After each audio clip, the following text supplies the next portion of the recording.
everyone, welcome to the channel Palkin Educational Desk. Hello everyone, welcome to the channel Palkin Educational Desk. I am Palkin Chaudhary. Today we will discuss the topic in comparative government of France, the parliament. So let's start. First of all, we will study the historical background of French Parliament. Historical background of the French Parliament. इसका मतलब है French Parliament मतलब फ्रांसीसी संसद और historical background of the French Parliament का मतलब है फ्रांसीसी संसद की ऐतिहासिक पृष्ठभूमि. हिस्टोरिकल मतलब ऐतिहासिक. So let's start our topic. The national parliament in France has a long history of its own, and the institution called the States General during the reign of Philip IV in 1302 was very similar in form to the parliament, but this institution did not function regularly and the national parliament.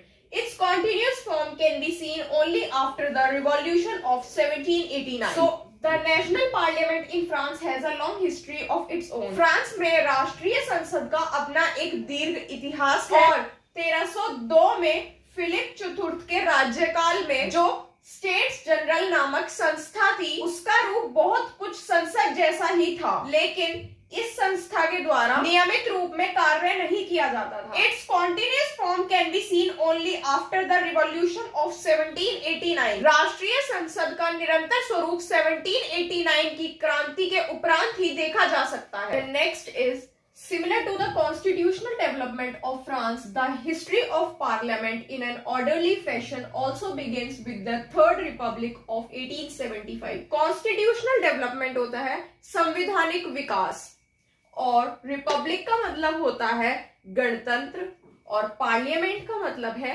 संसद. It means France के संवैधानिक विकास के समान ही व्यवस्थित रूप में संसद का इतिहास भी 1875 के तृतीय गणतंत्र से प्रारंभ होता है. Then next point is at the time of making the constitution of the Third Republic, after a lot of debate, a bicameral legislature was adopted for France, and since then only bicameral legislature is running in France.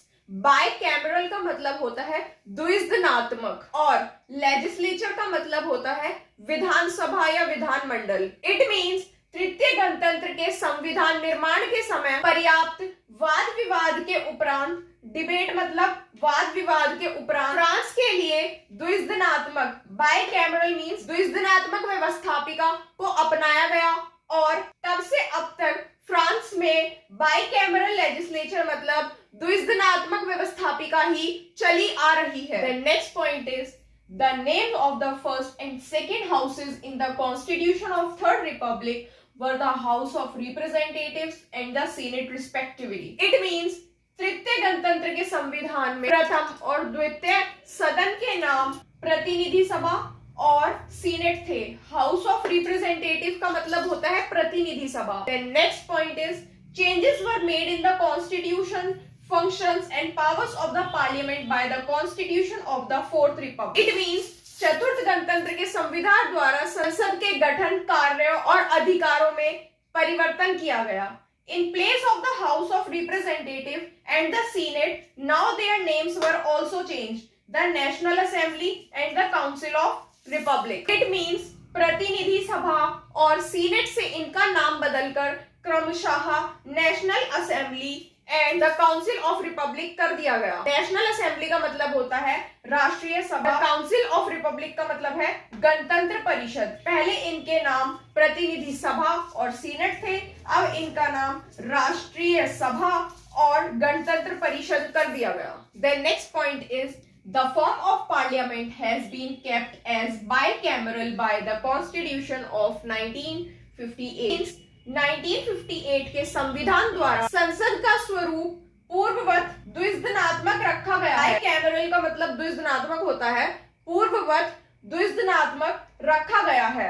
The name of the lower or first house has been kept before the National Assembly, but the name of the second house has been changed to Senate in place of the Council of Republic. It means प्रथम सदन का नाम पूर्ववत राष्ट्रीय सभा ही रखा गया है, पूर्ववत राष्ट्रीय सभा नेशनल असेंबली ही रखा गया है. द्वितीय सदन का नाम गणतंत्र परिषद के स्थान पर सीनेट कर दिया गया है।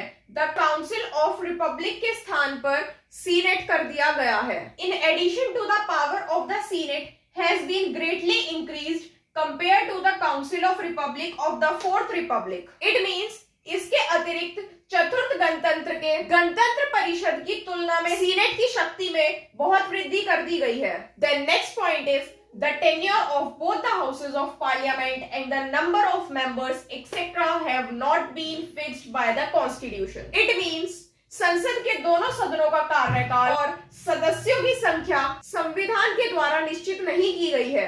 In this context, it has been said in the section 25 that the term of the members of both the houses of parliament, the number of members, their allowances and the qualifications necessary for the election will be determined on the basis of law made by the parliament. Allowances का मतलब होता है भत्ते और qualification का मतलब होता है योग्यता। And section 25 का मतलब है धारा 25। section होता है धारा। It means इस प्रसंग में धारा 25 में कहा गया है संसद के दोनों सदनों के सदस्यों का कार्यकाल, सदस्यों की संख्या, द नंबर ऑफ मेंबर्स, सदस्यों की संख्या, their allowances and the qualification, उनके भत्ते तथा चुनाव के लिए आवश्यक योग्यताएं और अयोग्यताएं संसद द्वारा निर्मित कानून के आधार पर निर्धारित होंगी। Historical background of French Parliament is over now. If there is any question related to this topic, please ask by commenting. Next class, we will start with the National Assembly of France. So if there is any question related to this topic, you can ask in comment section. And if you like this video, you all know what you have to do. Like, share, comment and subscribe to the channel and press the bell icon. Thank you and take care. And please subscribe to the channel Palkin Educational Desk. Thank you and take care. Please like,